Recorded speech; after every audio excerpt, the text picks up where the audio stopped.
Hi everyone, my name is Abby. I already know some of you on the class list, so that's exciting. Those of you I don't know, hi.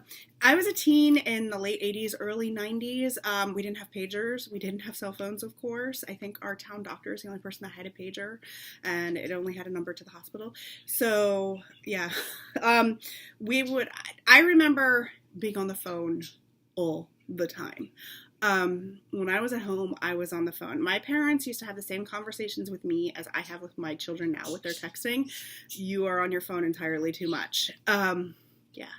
So I don't think that aspect of the world has changed at all. But yeah, so we would have to make plans and we would have to keep to them. If we were going to go to the movies, we just had to trust that everybody's showing up. And I think someone else mentioned that. There was no texting, hey, I'm going to be late. We would just have to wait for that person because we had no way to contact them. We would also we called it driving the circuit. We would drive around a neighboring town looking for our friends, and yeah, that was a lot of fun.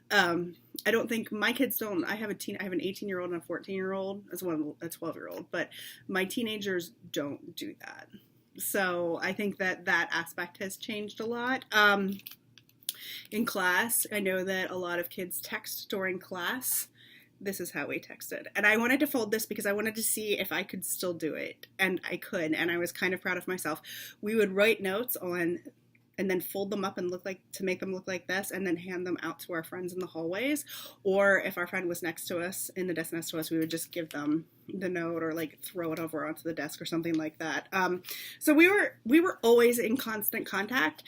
We just had to be more creative about it, and it wasn't as quick as it is today for today's kids. I do a lot of work in children's theater, and working as a director in children's theater,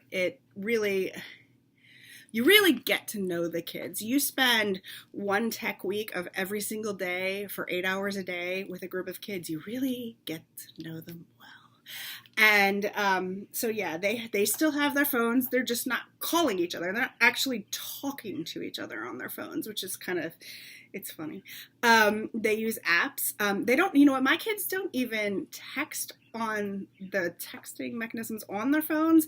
They use Snapchat and Instagram. They don't even want Facebook. Actually, Facebook has been, and for old people like me. So they use Snapchat and Instagram. Some of them use WhatsApp, and they text there, and they can get in touch with their friends immediately on those applications. It's funny. I Instagram, and I may hear from somebody like a week later.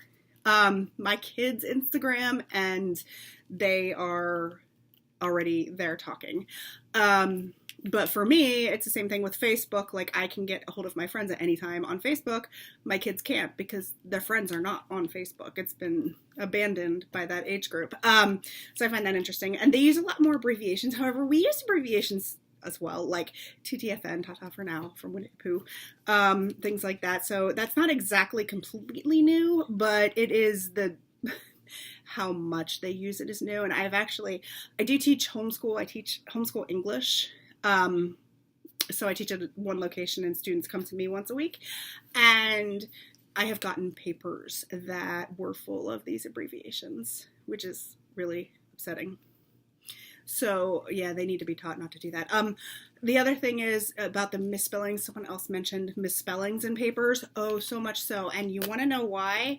Because some of my students have used their phones to type their papers. So they're actually like their papers, and that I don't understand how they can do that. I can't even type one sentence correctly, but they're not doing it well. So they need to get back on the computer. As far as like bullying, I think somebody else mentioned bullying.